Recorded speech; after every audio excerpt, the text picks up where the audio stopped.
Right now. Oh, You asked for it. Here it is. It's a podcast from Apathetic Enthusiasm.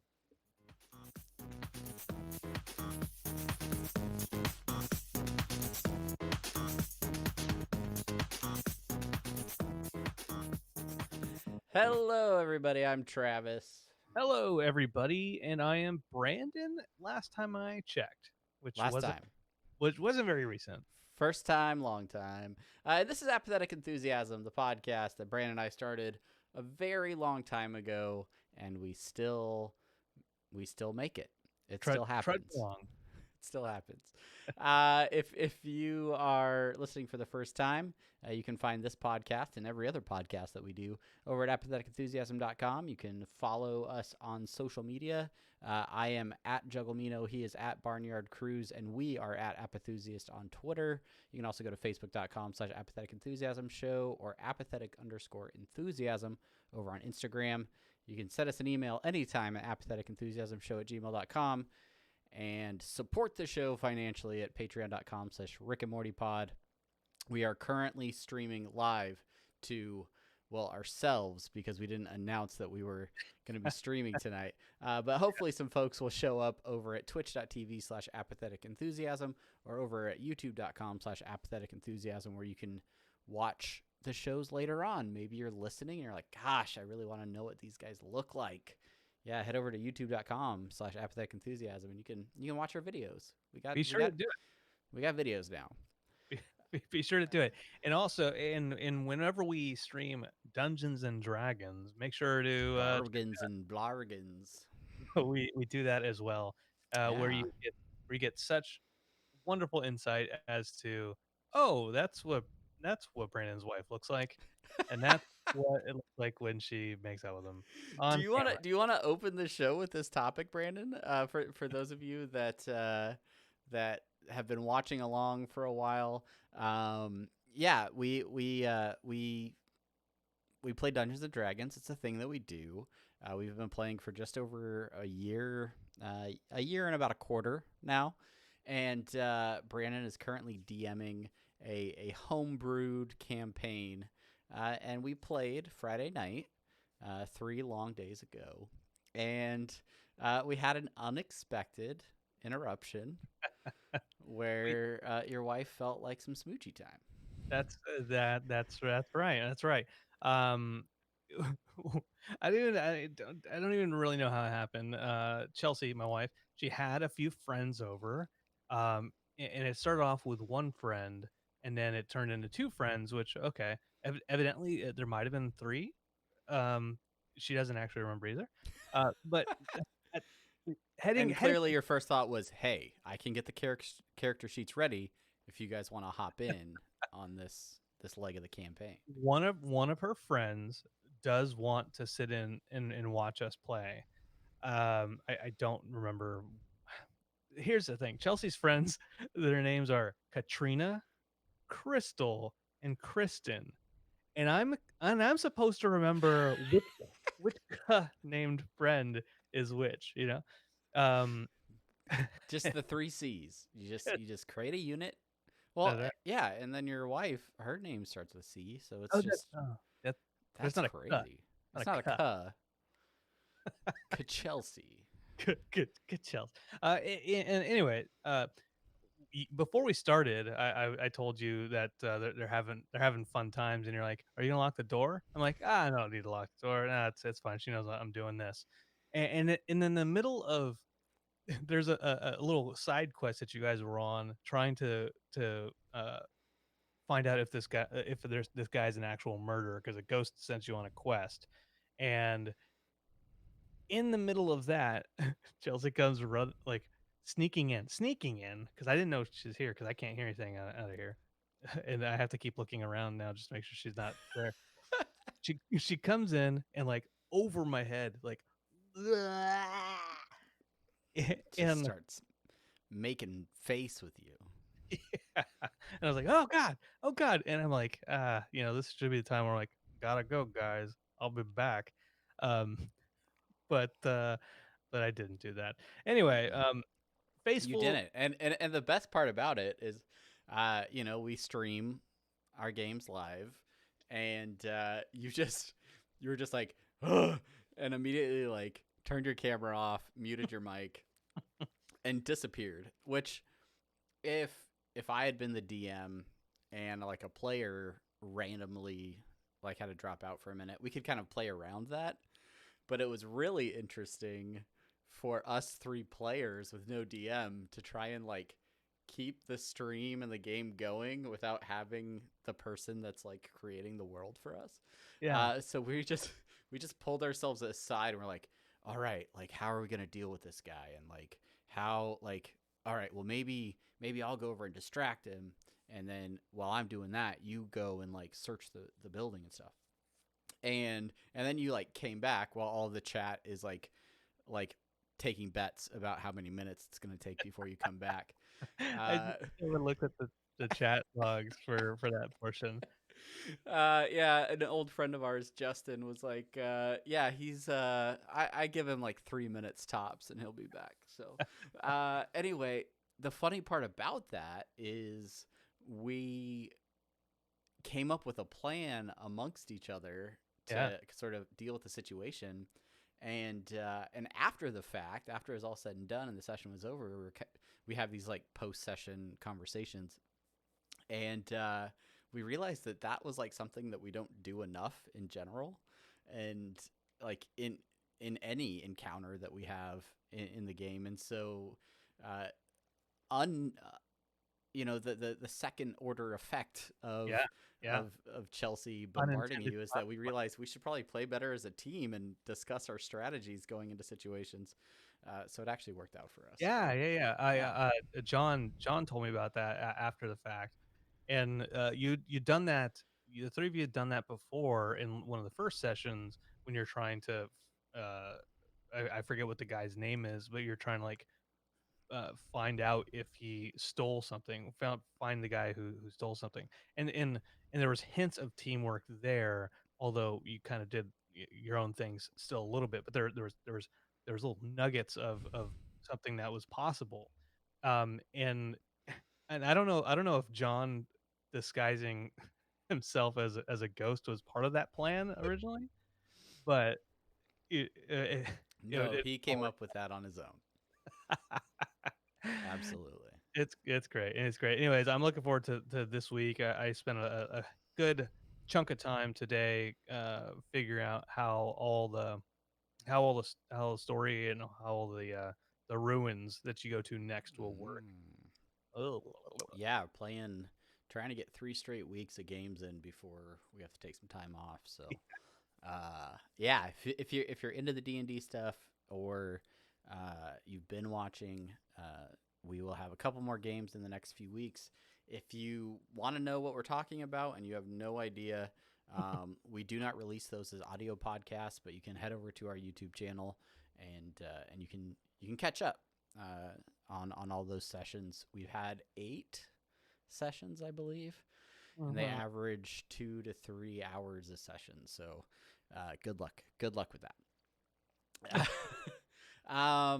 Also, if you are a podcast listener, you may be thinking, oh, this episode says episode 153. The Was last it one I heard was 151. What's going on? Yeah, we did record an episode a couple of weeks ago. We had a special guest, Matt Sizemore, on the podcast. Oh yeah. For more or less, those of you that watch live, you guys got to see that. But unfortunately, due to some internet snafus and the risks that you run with live broadcasting, uh, we I don't know, Brandon, you could speak to why it didn't come out better than I can. Yeah, we had Matt Sizemore, the one and only, unless you consider the other Matt Sizemores out there. He was on the show, and we're talking about Star Wars. We want to talk about all things Star Wars because him and I had seen Rise of Skywalker together, and so he joined us. He joined us live, um, but his cable slash internet company, he moved apartments in the last year, and the place he moved to, they didn't have as fast internet speeds as he came from. but they still promised 100 megabytes up down, which is good, right? Like Yeah, it's solid. you're not shaking any sticks. No, I you're mean, it's solid enough for solid live streaming communication. Um, well, they weren't giving him 100 up and down, and he found that out kind of the day after. But it caused a lot of like, and then us being like, okay, ha ha ha, ooh, let's joke around. And the first time around is we could joke about it, whatever. But then it just gets steadily worse, and we could I could take his audio, take his local audio because he was recording it, and I could take hours audio as I do, and I could mash that together. But there was so much choppiness within the 20 minutes to the hour that it was overwhelming for me to do. Like I yeah. can't do it. I can't dedicate myself to this because I would have to actually edit, and I'm not about that. That's It's not about that life.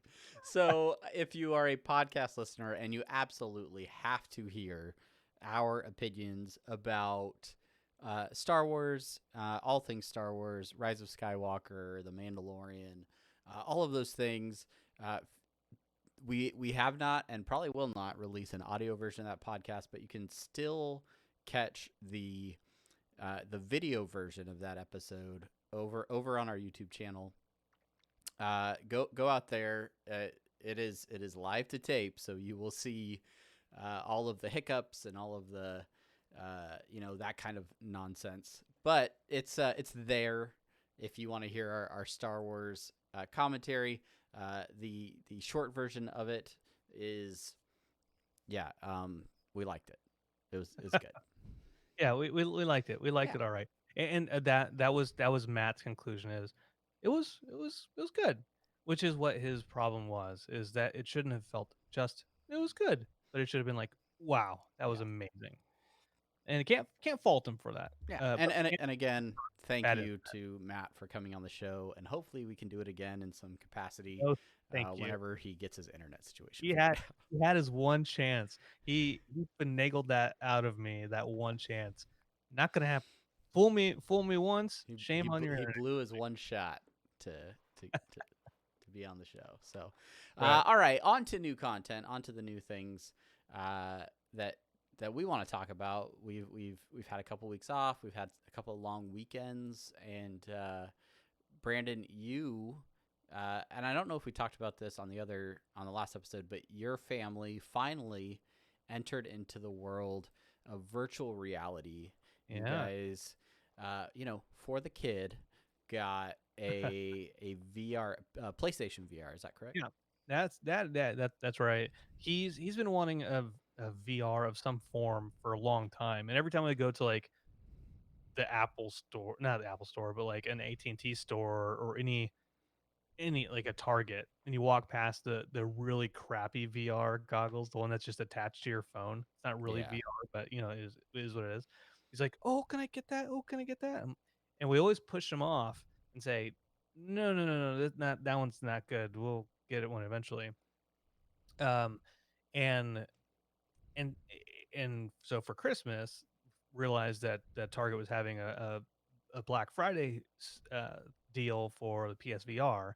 I have a PS4. I'm finally using it now, and the PSVR is compatible with the old version of the PS4.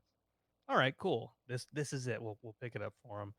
He loves it. He plays the heck out of it. He um he's short because he's a kid, and so every once in a while, if like I move, if I use it and then he uses it, then there's like some adjustment that needs to happen. But what I was happy about was, and we haven't done this much, is that there are cross-platform games that you can play with the VR. I think that's really cool. And we were doing, you and I, Travis, for like a game. We're doing disc golf in Rec Room beta. Uh, what I don't like is that I can't turn my body all the way so I can get the full range of motion. I can't do an X step Next step, bro. You can't X step. I will tell you that I have full room scale VR, and you can't do an X step for me either. It's yeah, I gotta say, Rec Room Disc Golf leaves something to be desired when you've played as much disc golf IRL Mhm. as you and I have played.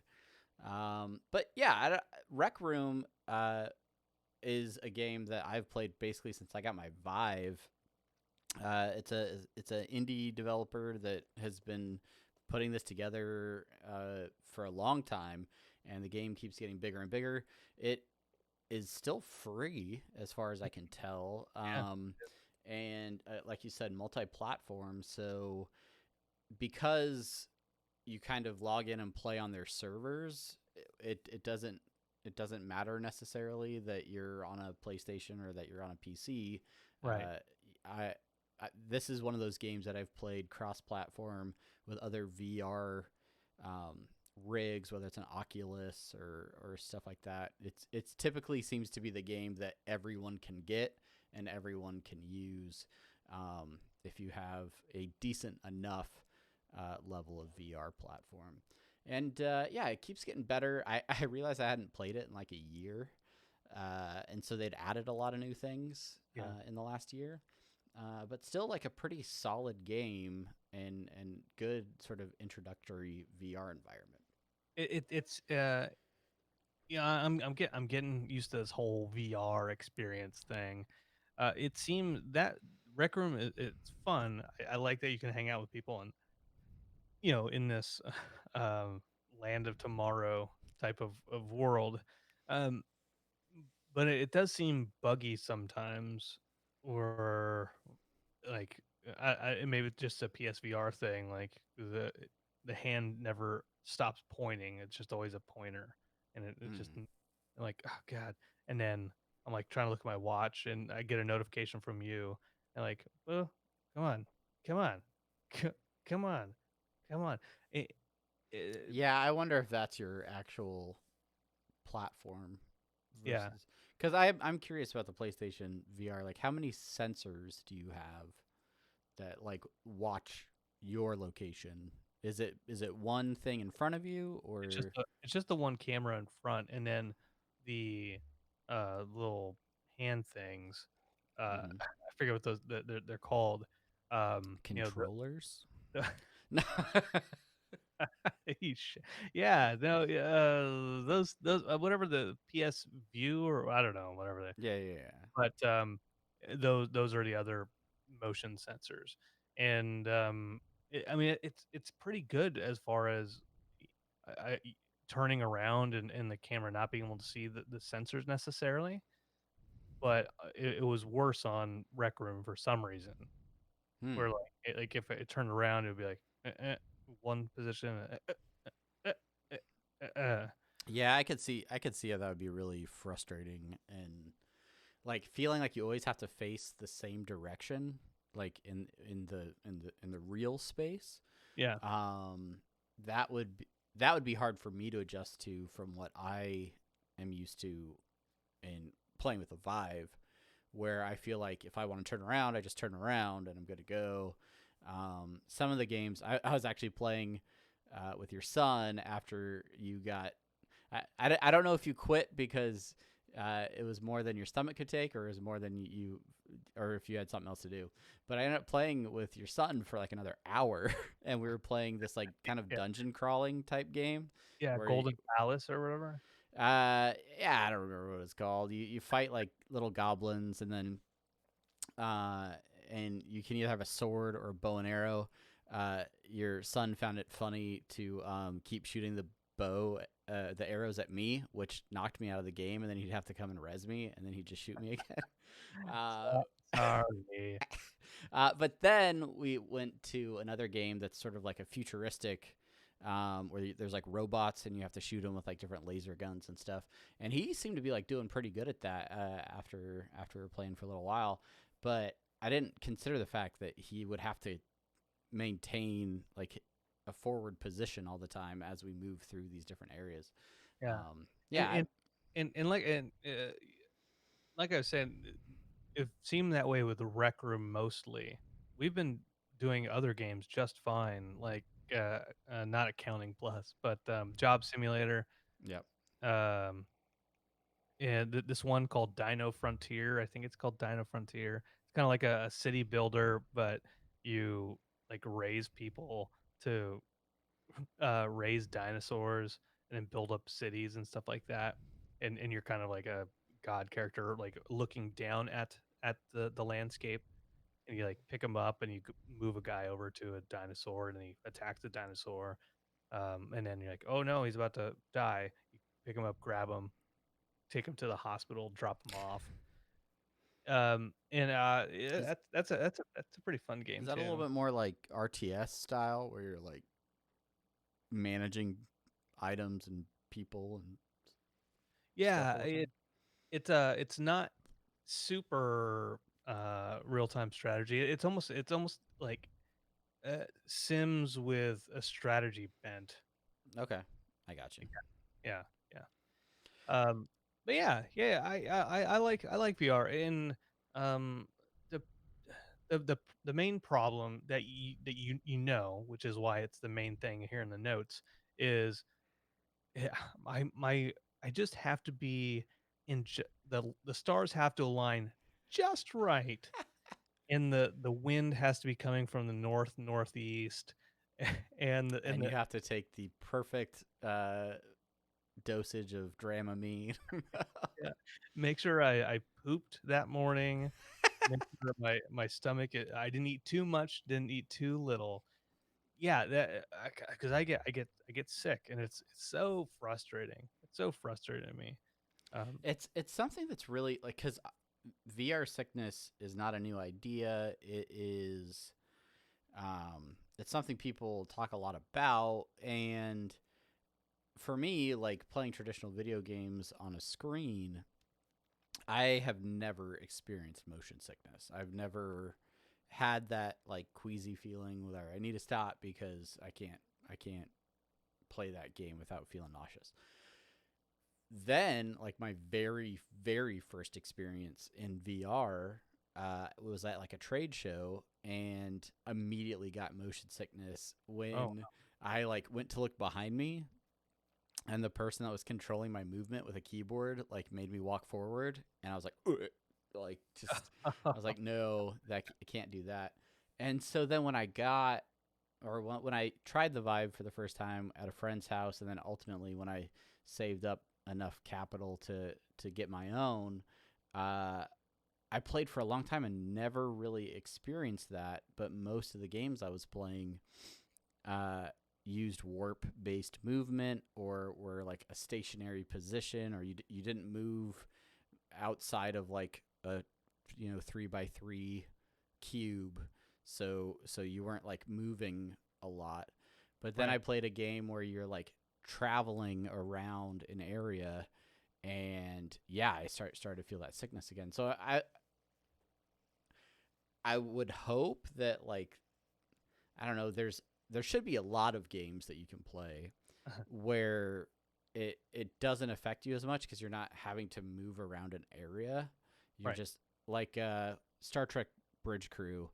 You sit. It's basically sit in a seat, and you just control like a panel of stuff. Like, I would hope that wouldn't affect you. I would hope. I You you you would hope, I would wouldn't you? hope. It's But it yeah, I don't know. It's you talk about the warp versus gliding. yeah. Rec Room I think is the one that is the first one that I have done that. Mm-hmm. There's an option between the two of them, Yeah. and, uh, I remember you telling that to me a long time ago after the fact. After I was getting blah. And it makes so much sense, because if your head is straight, you're looking straight forward, and you start walking in a straight line, great, I'm good to go. Um, but in real life, you're like, oh, I'm gonna I'm gonna turn my head left. I might still be walking straight, but I'm gonna turn my head left. I just want to see what's going on. I'm walking. Oh, look at me, looking left and right, walking. But when you're in the glide mode on Rec Room, you turn your head to the left, and then it's like, oh nope, we're going that way now. Turn your head right. Oh no, we're going that way now. But my body is still moving forward. Yeah. Like my body is still facing forward, and and so there's like a weird in signals in my brain saying you're moving left, so you should be leaning left or leaning right to Yeah. counter. Yeah, Yeah, and they talk about like getting your VR legs, uh, because I was trying that glide movement yesterday or a hmm couple days ago when we tried to play Rec Room the first time, and I was like, oh, that's making me feel queasy. And then today I was like, I'm gonna try it, and I'm just gonna be like purposeful about it and really try to think about how I'm moving my character and stuff. And it's interesting. Basically, your whichever direction your left hand is pointing in is the direction that your character will move. sure. So you press down on it, and maybe this is just how my controls are configured. But so if I'm facing forward and press down, I'll walk forward.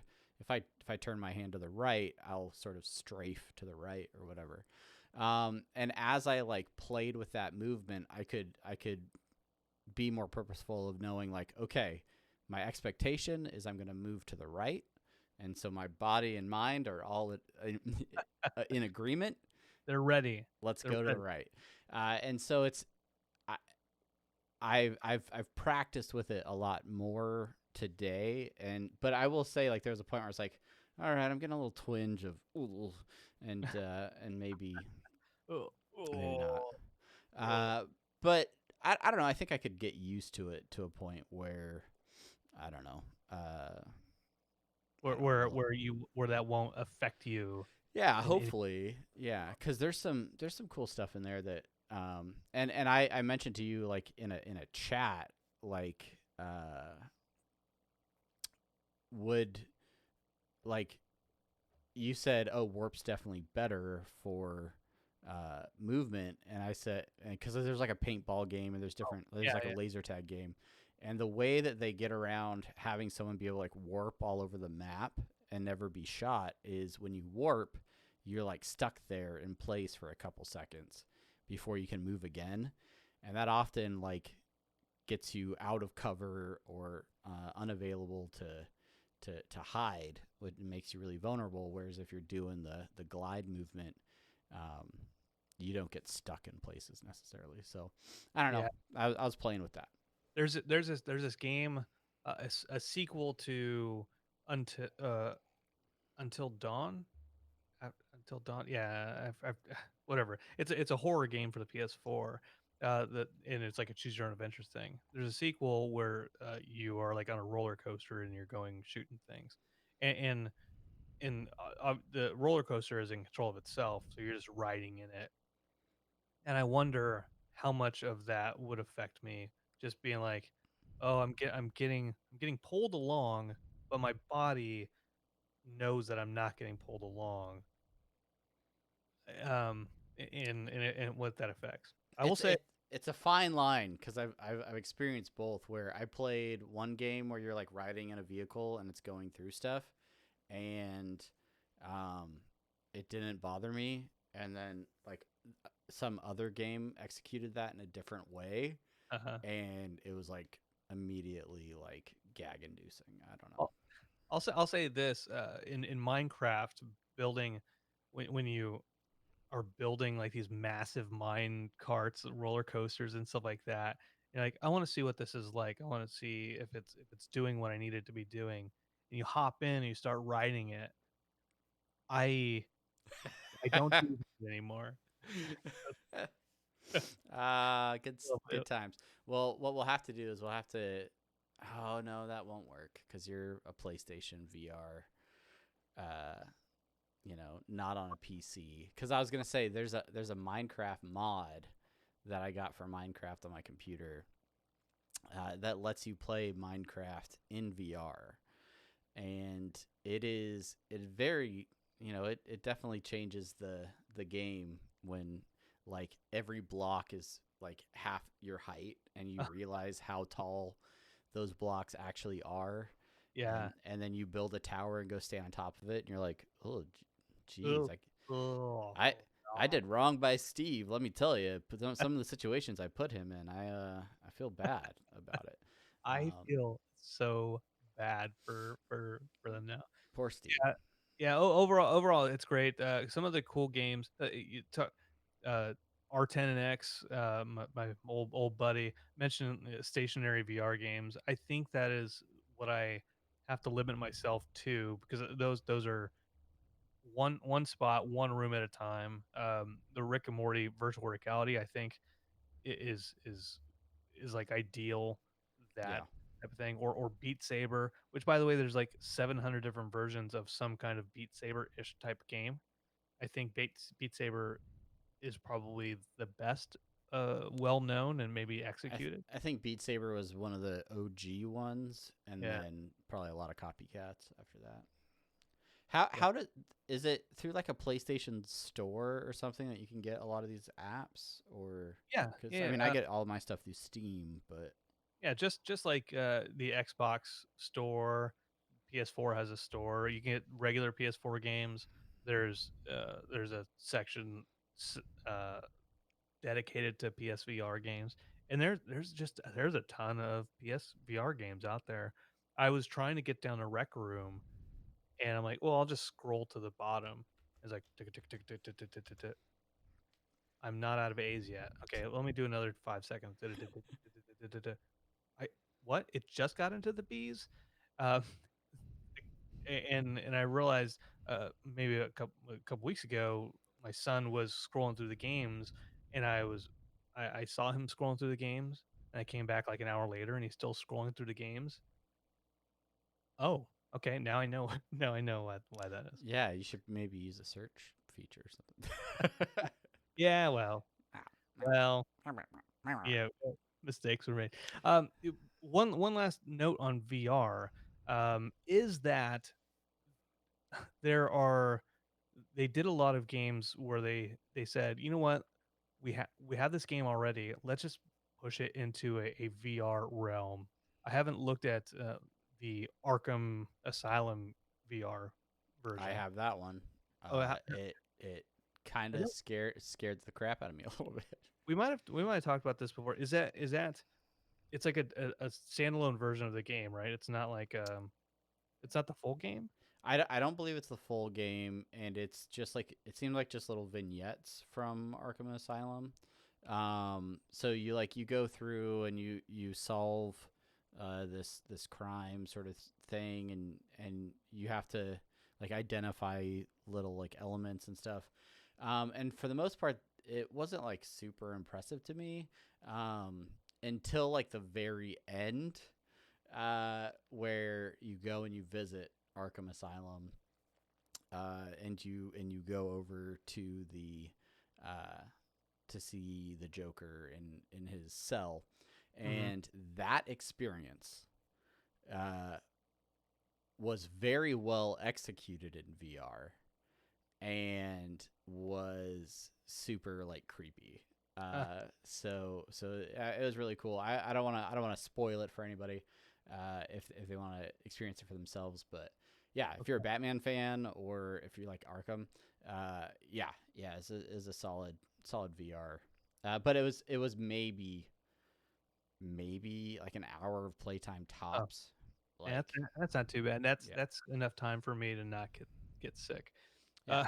Uh, our 10 and X mentions something. AA did a nice VR film. I'll have to ask you what AA is. I don't know if that's Ari Aster who directed Midsommar and Hereditary, or some Or other. Arkham Asylum. Oh, oh, maybe, yeah, maybe. Spider-Man VR is unplayable if you're afraid of heights. Uh, yeah. Yeah. Did you play the Spider-Man VR game? The only one that I've played is like is basically like a promo thing for one of the Spider-Man Yeah, movies. Homecoming, Yeah, or and it was I wasn't too impressed with it. no, neither was I. I'm like, I'm like, shoot web bullets by Yeah. tapping that trigger. It's dumb. It's dumb. Um, the last little bit. I said the last bit. I was segueing into not only Arkham Asylum, but also they have Grand Theft Auto VR is a thing for the for PC, I imagine, in the PlayStation. I'm not gonna get it, because I do first person every once in a while on Grand Theft Auto Online, and, I get sick. But it's a little bit. Well, and I know we're gonna transition into Grand Theft Auto, but I will say, I somehow have never played Skyrim, and Oh, I man. think I'm just gonna buy Skyrim VR and play it in VR. And then No Man's Sky is in Oh, yeah. VR now, apparently. So I've not played No Man's Sky. Apparently, that game got a lot better from the initial release. So that could be something to look into as well. Have you But do you play any VR games? Well, I'm gonna talk about Grand Theft Auto here. If, have you played VR with a controller? Have you done like that? no, well, I mean, not really because the Vive controllers, I mean, they can play like that. Um, Like the old Wii controller, right? so this is a Vive controller.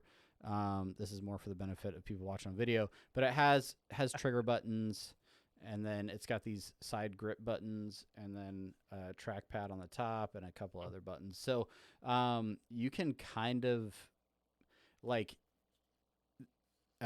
Steam will break up this trackpad into multiple buttons if necessary. So like if you need a B X Y sort of layout, then you can use the trackpad as like as doing that. So you can use these as a controller. But I haven't played too many games that need like a controller like this. Right. So Right. Okay. All right. Well, I bring up Grand Theft Auto here because uh this game has been out for 7. Grand Theft Auto 5. It's been out for 7 years. Yeah. 7 years. I was what year is it? In 2020. So 2013, 2012, 2013.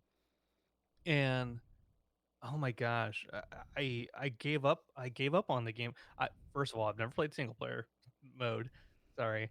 Uh, I mainly got it because I wanted to play with friends with GTA Online, and one of the things that GTA Online was introducing eventually was heists. The big thing with GTA 5 was you're going on these heists with your crew, and I thought, man, that's gonna be so cool, so friggin' cool to do a heist with a best friend, You and son of a bitch. I'm it in. it took so long, so long. Um, well, Matt, who is in the chat, Who's rocking all caps in the chat? What up, Matt? who who screwed up with his internet, and couldn't be on our last episode. He and I started playing a lot more, with our friend Aaron, our friend, Kitty, and new friend Jimmy, and we would just go around just driving, shooting stuff, get into mayhem, whatever, and then get bored of that. We go to Red Dead Redemption 2, shoot stuff, kill people, whatever, get bored of that. Then go to Rocket League, get pissed off at each other there because I'm better than everybody. And then, I and then, remember our Rocket League days. and then we go back to GTA. In the last couple weeks, maybe, well, GTA Online, Rockstar, they released the series of Diamond Quest heists, which is you basically rob a casino, and you can do it with only 2 people. Well, that's perfectly suited for me and Matt. So we've been just grinding the casino heist over and over again, and it's so cool when you're able to get through it just once or twice without restarting it. But the first heist we ever did was it. There's 3 different approaches you can take to robbing this casino. There's uh, sneaky and stealthy. There's aggressive, which is just guns blazing, sneaky and stealthy, and you're trying to get in and out without letting anybody know. And then there's the big con, which is you go in with disguises and uh, do like the Ocean's Ocean's 11, right? The, the first heist we ever did, it was like a Saturday, and we were like, okay, this shouldn't be too bad. Start at like 10:30, and then we didn't finish till like 4:30 or 5. Just I don't know, maybe I'm exaggerating, but it felt like that just so many times.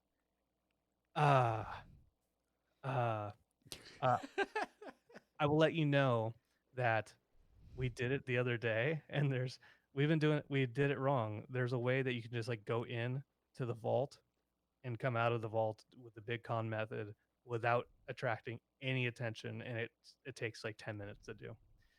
Um, anyways, that pisses me off. It's so much fun though. So much fun. I recommend doing your first Grand Theft Auto game, but not with your kids around. uh, Grand Theft Auto is one of those games that, I mean, I've played classic Grand Theft Auto games for, however long they've been coming out. I don't know that I ever have actually played GTA 5 at all, though. Hmm. I played GTA 4 on whatever console I had that on. And then as I built a PC, GTA 5 is like perpetually one of the biggest games on Steam. Like, it's always a popular game being played. And I was just like, I don't know, it's been out for a really long time. It's still almost like full price, like when they price it out. And so I'm like, I don't know, I don't need to play it. I don't need to play it. I am like blowing Matt's mind with the games that I've never played. But yeah, I don't know. I've thought about it. I thought about like revisiting it or going back to it. I don't think it's cross platform. It's not. So I'm not gonna play with you. So I don't know. Like, I'd have to like find other friends or something. And then who has time for that? So Yeah. yeah, I don't know. Like, I could pick it up, but I I just downloaded The Witcher again. So and I still haven't played Red Dead either. Red Dead 2 at least. Because it took so long for it to come out on PC. Yeah. So yeah, uh I don't know. It's good for you. It's just fun when Matt and I started heisting. The basically the first thing I told them to do was watch. I'm like, you don't have to watch any more Rick and Morty. There's you like it, but clearly you're not that interested into it. Fine, whatever. But you have to watch this episode. And Was it the heist episode? it sure was. We we haven't I haven't referenced that again to him, but that at least that one time I was like, "You son of a bitch, I'm in." We got to get the crew together. Do-do-do-do. The worst part about heisting, not with Matt is it, you said like if you got GTA, you'd be on PC and you'd have to make new friends. Doing heists with randoms is just it's just a chore because people suck, and like not because they're horrible people, which they are generally, but they're just not good at the game. And then you're like, then they like quit after one failed mission, and then it kicks you back to the lobby, and then loading the lobby takes 5 minutes, and nobody's got time for that, Aaron. I find that as I become an old man, an old Jerry that doesn't doesn't play games nearly as much as he did in his early and mid 20s. Most of the time that I spend gaming, it's because I'm playing like with other people. Whether that's playing Overwatch, which I loved playing, and still pick it up occasionally, but definitely don't play it as often as I did when I first got my PC. Yeah, like we would play PUBG, or we would play, whatever other games we'd get into. But for me to like leave my family, come down here to the office in the basement, and like grind out 3 or 4 hours of like a story-driven game. It just doesn't happen as often. Uh, hard to do. So you Hard know, to do. I try to get into some of those games, but I don't know. I'd rather go play a game with some people, and because then it's more of like a Well, community based thing. I mean that's why Underlords ended up being a really good game to play because you could be upstairs with Sheena watching The Bachelor, Which she's doing right now. but actually playing Underlords on your iPad or your phone, right? Precisely. And yeah, it's so. Like But now The connecting. Bachelor's back, and now I have Monday nights all to myself again. So when we're not podcasting, I can play something like The Witcher, Wild Hunt, Witcher 3, which I only got very small amount of progress into, but have recently re-downloaded because I am forcing the transition into our movies and television portion of our episode. And I recently watched The Witcher on Netflix, Yeah. which was an impressive program and made me made me want to play the game again and figure out what I missed by not completing that game. I only watched maybe 2 episodes, of that show with my dad and brother Brett. One episode was good, and Henry Cavill, he killed a monster, and he's like, "Shit." Uh, and then I was drunk, so I fell asleep in the next episode. But it was pretty good, Pretty from good. what I recall, those that episode in a quarter. Yeah, I think it's got 10, no, 8. I think it's only 8 episodes. So that's 8 hours of your life. But production value really high. There's it's a good story. It's very much the beginnings of a story. You get through the first season and you feel like everything is set up now for something else to happen. Uh, Um, there is some playing with continuity or time. So some events that are happening in an episode are happening much earlier than other events or much mm, later, and they do not make that known to the viewer at all until they almost expect you to figure it out. And to the degree that you're like late into the season and you're like, oh crap, this happened then and not like later or whatever. So the levels that certain things are broken up, it doesn't necessarily make the show confusing, but then when you realize the order of events, it does add some, I don't know, interesting twist to it. yeah, yeah. What I found interesting about The Witcher was that the show is mostly based off of the book for this season, which Mm-hmm. was interesting to me, as it was probably interesting to a huge majority of folks that it was based off a book and that a book existed That for it. there is in fact a book for it. Yeah, Yeah. I think that's really cool. From what I hear, it's that book is hard to get a hold of. Um, but I think they were setting stuff up for maybe Witcher 2, Witcher 3 in the course of the season. Which, by the way, I own Witcher 3 for PS4. I have not played it past the intro, much to John Kauffeld's chagrin. Yeah, I think he's one of the few people. There's a few people that like friends that also have this game in my Steam library. But yeah, no, I mean the game seems decent. But yeah, the show is good. Definitely some very adult moments in the show where we're like, oh crap, are the kids in bed? Because this is very adult. Very Uh, adult.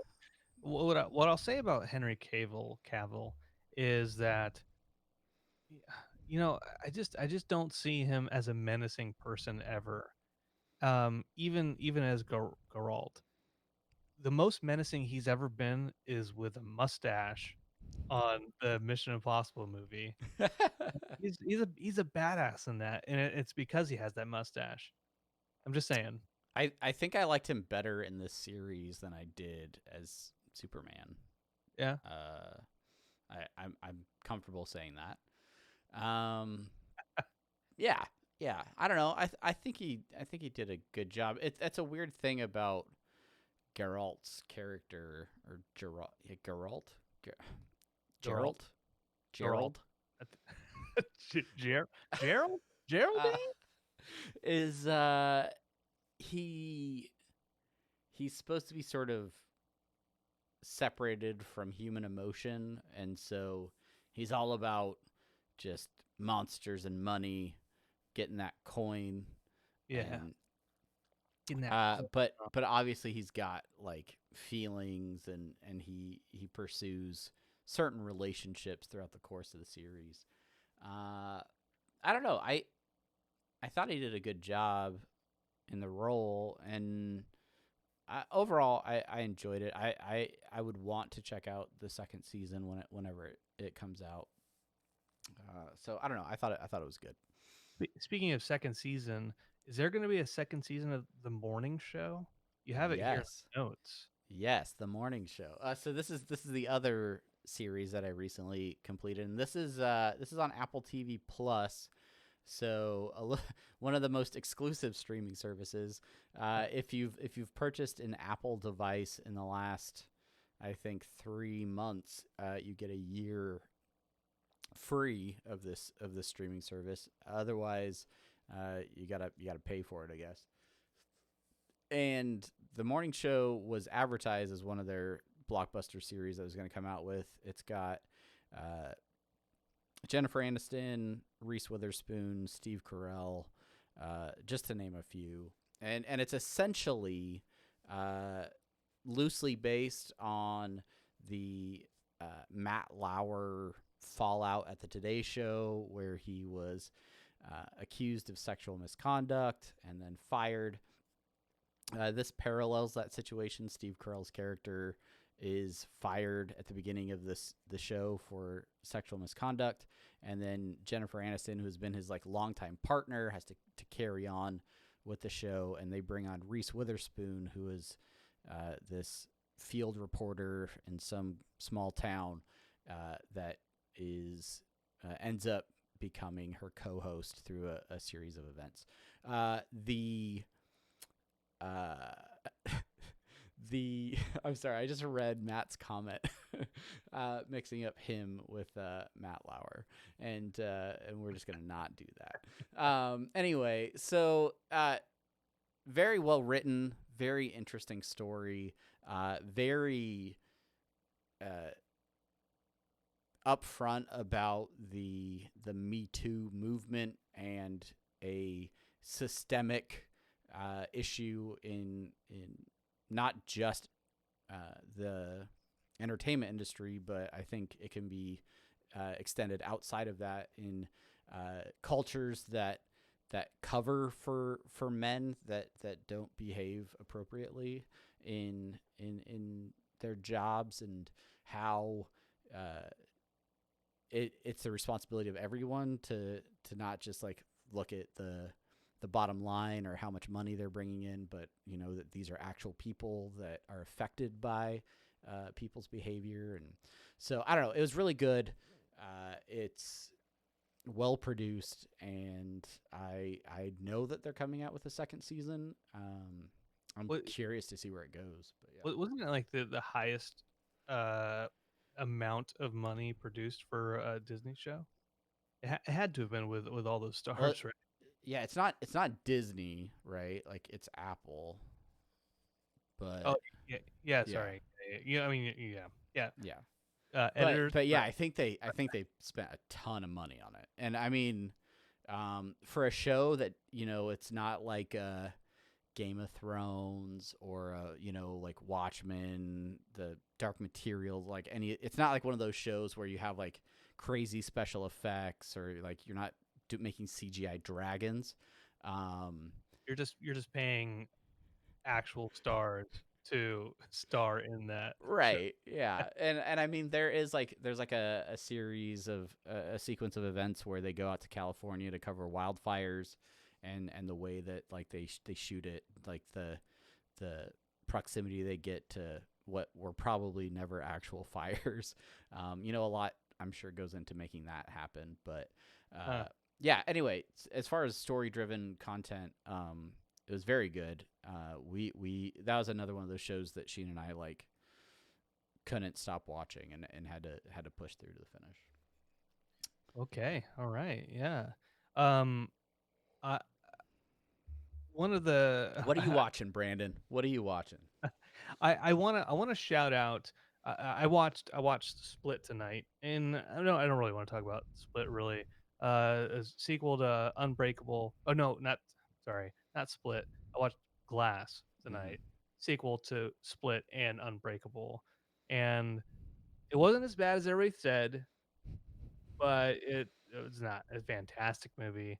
Um, at some point in time, I got tired of the I forget that the main actress's uh, name, but she has them in kind of a psychiatry place, trying to convince them that they're not real heroes and they just have a condition that makes them think they're that a variation of that line was said at least 10 times throughout the movie. And I was okay. Uh, that part was annoying. But whatever. I give it a 6 out of 10. What up? Sarah Paulson, is that who you're talking about? Yeah, there you go. Yeah. There you go. But the movie I want to talk about is a little movie by director Ari Aster. Came out this year's 2000. Oh, sorry, last year, 2019, called Midsommar. Uh, Mentioned it earlier in the show. He directed Hereditary as well, which I thought was a good movie to a certain point, and then it turned into a kind of a knockoff of Paranormal Activity 3, where there's but you can watch Paranormal Activity 3 if you're interested in the end of that. But Midsommar, it's basically a weird knockoff of The Wicker Man, um, but it's a really really well made movie. Real quick, Matt Sizemore asks Sarah Paulson from Go. No, that's Sarah Pauli who is in Go. Okay, all right. So Midsommar, wonderfully made movie. Basically, this woman is dating this guy. Um, there's something that triggers her to um, go on a college trip with her boyfriend and his friends who are trying to do a thesis on European culture, and it takes them to this kind of commune in um, uh, crap, I forget the country. I'll say Sweden. For sake of argument, they go to this little commune. It's kind of out of the way, and crazy stuff happens. They take shrooms. They start tripping out, and eventually, the gets to the kind of mystery of what's drawing everybody to this town, and then it everyone thinks it's all fucked up. Um, to me, it wasn't like whoa mind blowing or like this is nuts. How are they going to do this? But I've seen that kind of reaction out there, and I guess I can understand it for folks who don't watch horror movies. Midsommar, the horror aspect of it didn't even start until probably 3/4 of the way through. Um, but I think it's really good, trippy, and I recommend it. Uh, as far as filmmaking goes, it's well crafted. I even saw somebody write on Reddit, it's the most accurate depiction of shrooms in film. So Hmm. All right. good to know for Good. when someday I do shrooms if it's ever legal. Sure. Uh, all right. Well, that's what we're watching. One last thing before we get out of here. In the last couple weeks, the Oscars announced their nominees in all categories. We're not doing our Oscar show yet. We'll wait for the actual awards to come out before we discuss that. But specifically, Best Picture, we had our nominees for this announced. I'm gonna run through the list quickly. I just want to give you to give me a yes or no as to whether or not you've seen Shit. these movies. Okay. I will tell you right now. For me, all of them are a no. Okay. So starting off, Ford versus Ferrari, No, The Irishman, I have seen it. Jojo Rabbit.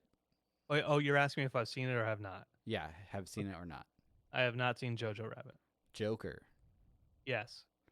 Little Women, No. Marriage Story, No. 1917, No. Once Upon a Time in Hollywood, Yes. and Parasite.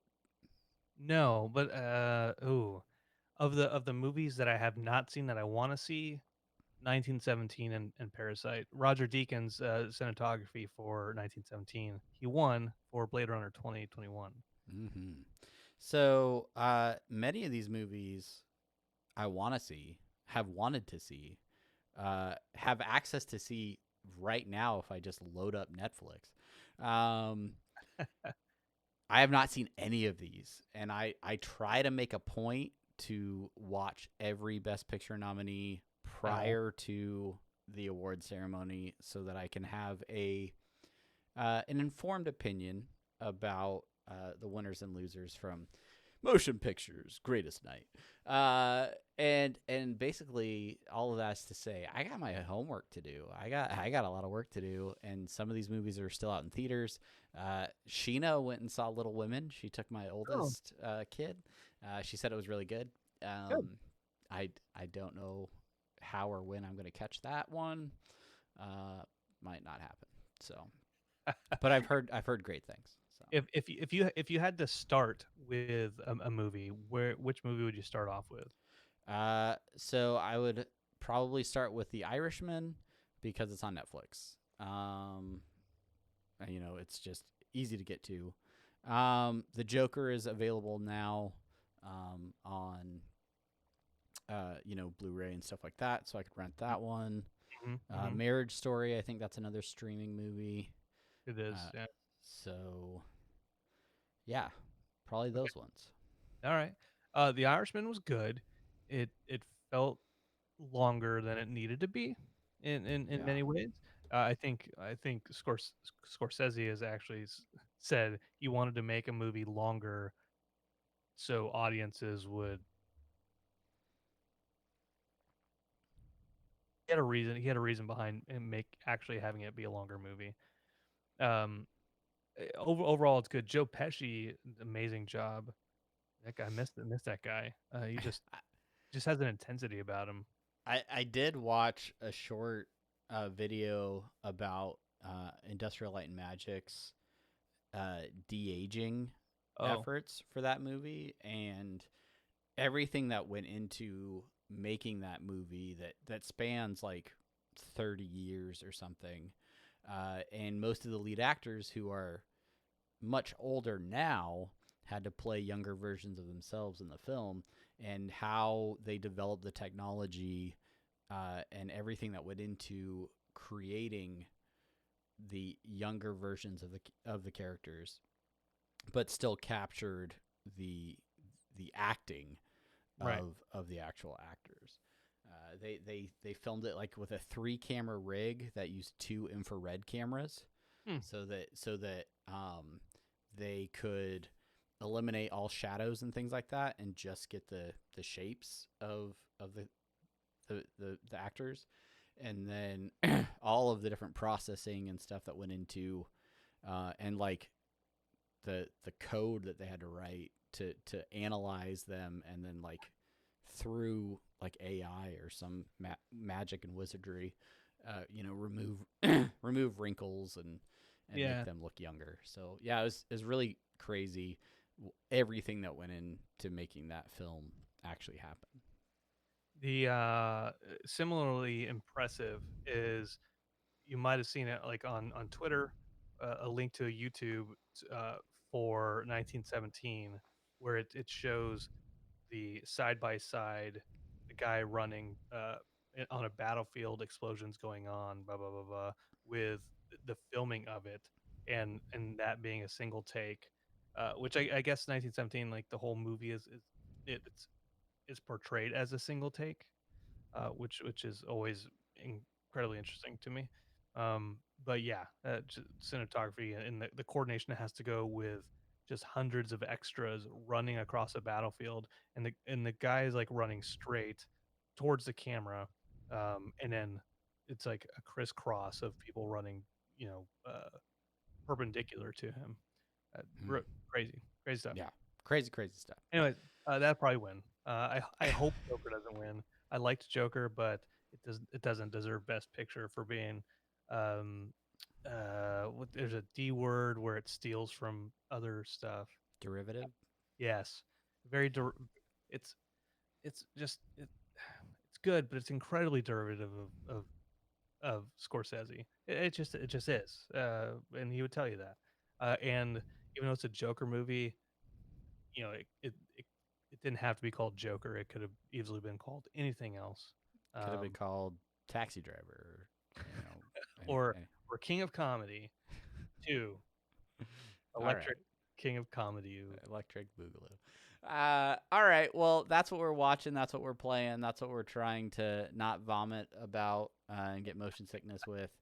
Um, but yeah, that's the media that we're consuming. And if you see something cool or you see something that you think we should watch or play, you can always shoot us an email, shoot us a tweet, and we appreciate when you guys share stuff that you guys are finding.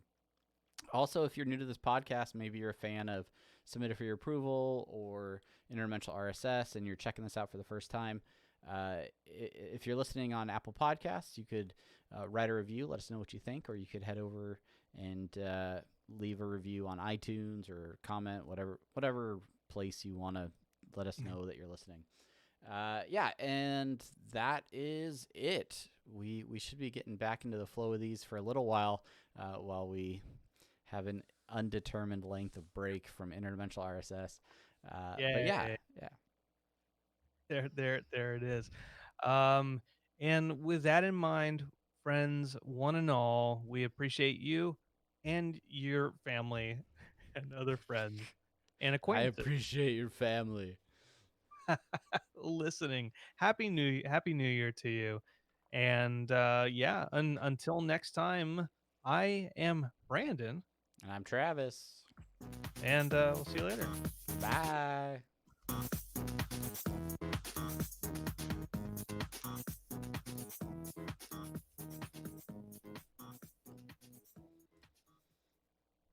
And there you have it, ladies and gentlemen. The end of the actual podcast. This is the time where the post show just for you, the viewing audience. Thank you for hanging out. Sorry for any messages that we missed. This is the time where we can talk directly to you. So hit us with those comments. If you asked a question earlier in the episode and we missed it, feel free to ask it again. Thank you for hanging out. Yeah, who do you guys like for the Super Bowl? That's something we could have talked about, but not really our. I saw somebody post on Bleacher Report yesterday before all the games, and it was the final four, who's going to win, and and I forget what the guy said exactly, but it was, y'all are fools if you uh if you're counting out Tom Brady and the Patriots. it was You never it, know. They could still come back. That's right. It was something along those lines of like, yeah, oh, you're talking about these four teams. Watch out for the Patriots. They're coming for it. Patriots. Good old Bostonians. Definitely going for the Chiefs because I live in Kansas and my Cowboys aren't in it. Sorry about them. Them Cowboys, though. Yeah, I'm an AFC West guy. I've been a Chargers fan my entire life. The Chiefs beat up on my team twice a season at least. So while it is hard for me to root for the Chiefs, I feel like that's probably the team I should go with. Sorry, Con Joffel, and but I don't know. Chiefs have been super strong for a while, and I don't know. Mahomes is kind of crazy, and they just got a really good team. So it should be Yeah, a good game, and I'll be excited to Mahomes, watch it on my Mahomes is a projector. beast, man. What? Mahomes is a beast, man. The Beast. hell? Beast. Yeah, I am going for the 49ers because um, I like the 49ers. But also um I relate to John Caulfield a little bit when Kaepernick was in well no before Kaepernick, Alex Smith was a 49ers guy, and Titans forever. that's right. And then he was injured for like 2 games, and up until that point in time, he was doing really well that season.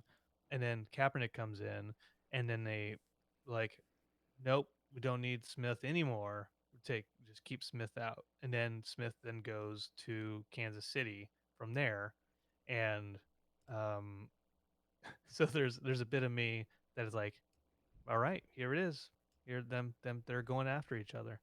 Um, Obviously, Kaepernick and Smith are no longer around, Yeah. um, I don't know. but It's two teams that have played very well all season. They had almost blowout games, or at least came back really well this weekend. I don't know. They both seem like dominant teams, so it'll be interesting to see. I'm hoping for a good game, and that's always my hope is good that we sports don't usually have have like a huge like one-sided game by the time J Lo and Shakira come out and shake it for halftime. yeah, Yeah, hopefully it'll be a fun game to watch.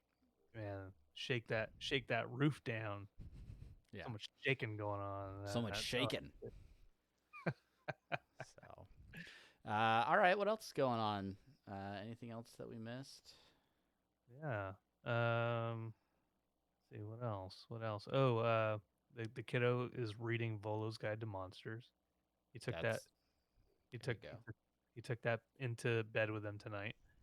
Because I was setting up for the campaign stuff.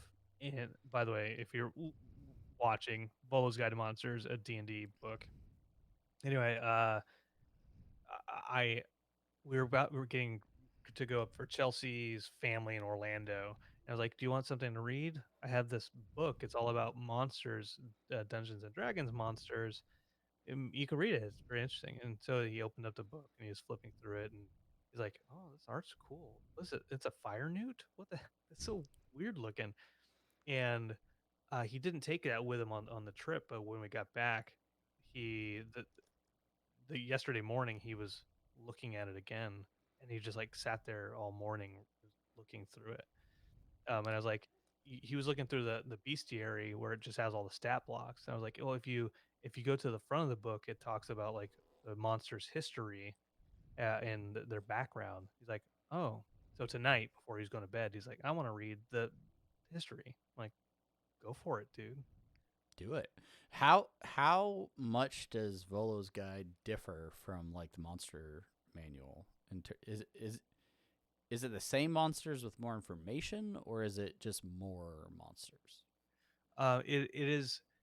It is some monster because beholders are in the uh, monster manual, I think, standard. Um, but there's talk about different versions of beholders and different uh, like the history of beholders a little bit more. Like it talks about like uh, the lore behind beholders and why they are how they are. Yeah, like if I had the book here, I'd show Yeah. you. And it talks about like their layers and um, the caste system that they have, and beholders don't like other beholders and what have you. And it talks about it also. So it does lore for different types of monsters like that. but then it also has ways for the players to be certain monster types. Um, Yeah. Okay. I was a goblin, right? I went to Volo's guide online to find out what the build for a goblin character would be. Same thing with John, I think, uh, at one point in time. But it has stat blocks for orcs and kobolds and Okay. all that type of stuff. Yeah.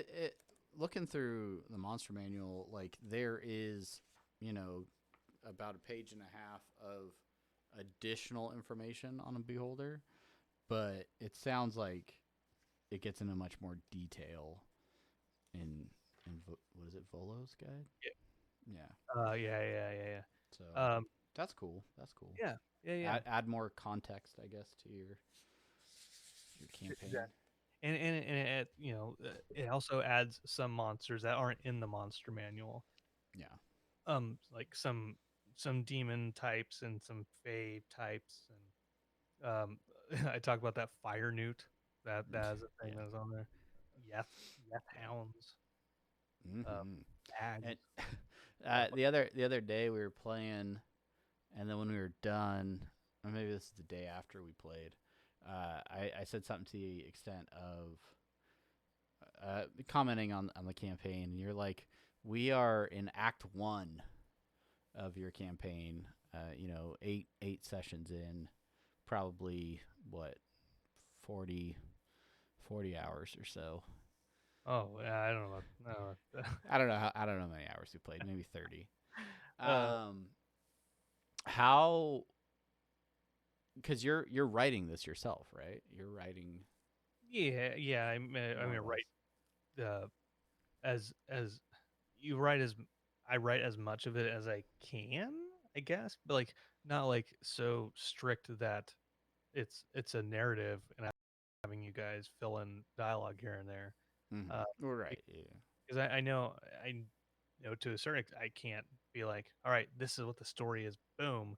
I just have to be like, these are the large general parts that are going into the story, All and right. sometimes you do stuff that I'm like, okay, well, no, let me incorporate that and change things a little bit, and flesh out some of those holes that I had in my story. That like, okay, no, this makes sense now because this person did this, and they because they did that, I had to introduce a random character, which now makes sense that they're going this direction. Um, I want you to know in our next session, I'm gonna start looking for the remains of my dead son. Uh, it's gonna happen. all right, that's fine. I know exactly where you're gonna find them. Good, perfect.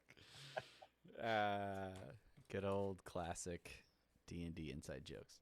Um, yeah, all right. What do you think about The Bachelor this season? I'm Oh, pretty it's hyped. act one, act one. You know, well, I made that comment to you on the act one of it being that. Um, maybe it's just a two act structure. I don't. It's not chapter 1 of 25. It's act 1 of 2 acts. Yeah. Yeah, yeah. Well, There'll be a brief intermission followed by our second act. in plays they have three acts. You know, maybe a prologue and an epilogue. This basically is two acts. Um, but that was just in the sense that we talked about stakes and being like you like there not that there aren't stakes, but that you don't feel a sense of stakes right now, which is that's fair. Uh, be, because how often we were playing and kind of how do you keep that reminder of there's stuff in the outside world, and you mentioned a few things like even like somebody mentioning like a villager being like there's monsters, why are there so many monsters attacking, you That's not exactly how I put it, but yeah. but yeah, Yeah. shit like that, right? Yeah. Well, and also I think cuz our last game was more of a side quest, and we talked about it in the episode. But we a ghost wanted us to avenge his death, and thusly we did. But I I didn't feel like there was any. I didn't feel threatened by the protagonist, I guess, who had a stutter and seemed nervous to talk to us the whole time. Um, and I guess, like, was there anything that could have gone wrong in that scenario? Was there anything where we could have? Did you plan for anything where, like, oh, he would have fought us, or he would have, uh, you know, done a double cross or anything? Like, I don't know. It felt very much like we talked him into it, and maybe it was just good rolls on the D20 or what. But Yeah. No, well, what the so you guys went in there, you started talking to him, he had a stutter. It wasn't a nervous stutter, he just obviously was stuttering Jim or whatever his name was. No, Jim was the dead guy. But John went snuck around. He found a pocket watch, which cool. Oh, you have a friend's pocket watch. Um, that's not in and of itself enough evidence to say this guy killed this other dude. And when Kevin was talking to the guy and being like, Is there anything you want to talk to?" I mean, he wasn't just gonna be like, "Yeah, I killed a friend a long time ago, 10 years ago or whatever." Kevin wasn't gonna get that out of him. And then right, if you getting that guard and bringing him in, you rolled a 17, and so I was like, okay, like bring that gets me him bringing the guard in at as close to an appropriate time as possible. Um, but I wasn't going to let. I don't know how I was going to work the situation, but I wasn't going to let it just the pocket watch being like, oh, there you go, you got it, you got me. There's another piece of evidence in the house, in one of the rooms that John didn't search, which was just a confession note that, oh wow, okay, that he kept under lock and key, um, because he did feel guilty about it. He'd written the note, but just he feels guilty, but he also doesn't want to turn himself in. yeah, But when John brilliantly, I'm just it was such a fucking smart move on his part to do illusion, turn himself into a ghost because he'd seen the ghost of Jim Portimer and he knew what it looked like, and holding up the pocket watch. It was just I'm like, I I mean, mean, it was a strong play. I can't argue with that. It was a good. It was inspired. like that if you killed somebody and you've been hiding it for years, and all of a sudden his ghost it comes holding his pocket watch. Like, you killed me. I'm sorry. Yeah, yeah. Like, no, I didn't. Yeah, Like, yeah, so there wasn't going to be any fights. I didn't have any fight planning for that, but if a guard came up, he wasn't gonna be like, "Oh, you have his watch? You're under arrest, sir." yeah, Uh, yeah. it, I don't exactly know how it was going to play out, but it wasn't just a clear you you'll win no matter what. Yeah. Well, that's good. That's good. And I'm excited for whatever you've spent today preparing for, and we'll get into that next week. So Yeah, that site, the link I sent to you, I think it was dmguide.com or something like that. yeah, And J1 throwing this out there for you because you're talking about Curse of Strahd in there. There's a bunch of uh, free to play uh, mo- module modular content that you can add to a campaign at any point in time. Some of it you do pay for, but it's pretty inexpensive, and just plug and play. I bought something today. I'm not going to tell you what it is, obviously, Travis, but Because I'm I used. would immediately rush out and go look at it in order to spoil myself. Much like I do with all of your campaign planning that is in our shared Google Docs that I have No, never opened and looked at myself. no, it's not that. It's if but even if I like say what type of content it was, that would give you some kind of foreknowledge A that hint into yeah, what right, might be happening. yeah. So I'll put it in chat. Don't just kidding. Yeah. All right. Well, Oh, did that's you put it in Restream chat or in the no, I didn't put it Twitch in chat? chat. Okay, because I was like, I could definitely see that too. Joking. All right. Well, I think that's the post show. That we talk a little bit more about D&D. That's fun. I don't know unless there's anything else you got on your mind. It's super cold here, and it's Super not cold. cold there. No, it was cold today. Actually, it was like low 60s. Um, one more thing on J1. He talks about Curse of Strahd. Talks about just getting into D&D last year and started DMing in November and using the modules, the official modules as learning the ropes. Yeah, I mean, I think it's a smart way to go about it.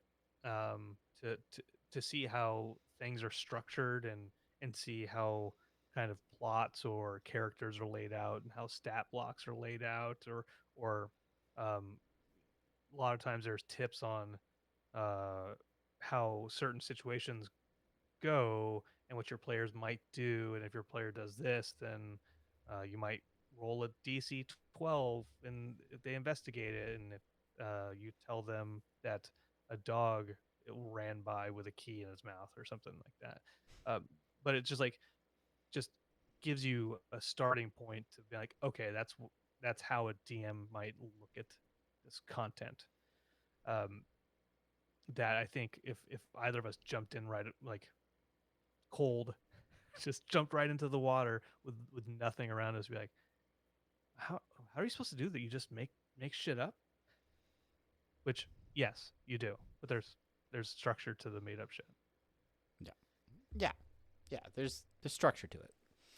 So I will say, the good folks at Wizards of the Coast, they produce some good stuff. They have some good game designers, and they've got some reading through the Rick and Morty content makes me and this is not a slight against you, Brandon, but like makes me interested in looking into more of the pre-built content that they've built or released or even some stuff that like fans have created at that link that you sent or on other like open source or not even open source but like fan made content where different campaigns and things because sometimes like I mean we all have creative gifts but like sometimes mine isn't coming up with an adventure world to explore.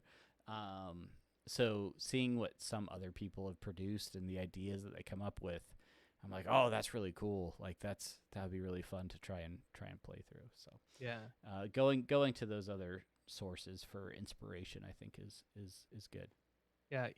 Like I go back and forth with wanting to buy any more books, right? And like I'm not doing any of the official content. Why am I doing that? But just looking through Volo's guide, I I just like browsed through it. I'm like, oh, ideas. Oh, okay, yeah, that's a good idea. I'll do that. Uh, which makes me think, okay, I should actually pick up the monster manual and maybe Xanathars and whatever. So Yeah, kind of look through that stuff and get more inspiration. But yep, but you're doing a great job, Brandon, because you're doing a great we keep job. having funny fun. So. Okay. All right, guys. Well, I think that's gonna wrap it for tonight. Thank you guys so much for watching.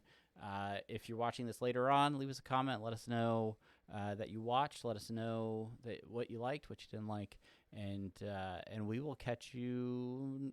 Well, Friday night for Apathetic Enthusiasm game night. Still playing Dungeons and Dragons. I wanna find a way to have an AE game night where we play something different, like a board game, video game, whatever. Maybe we can do like Tabletop Simulator or something. Okay. But we should plan a night for that.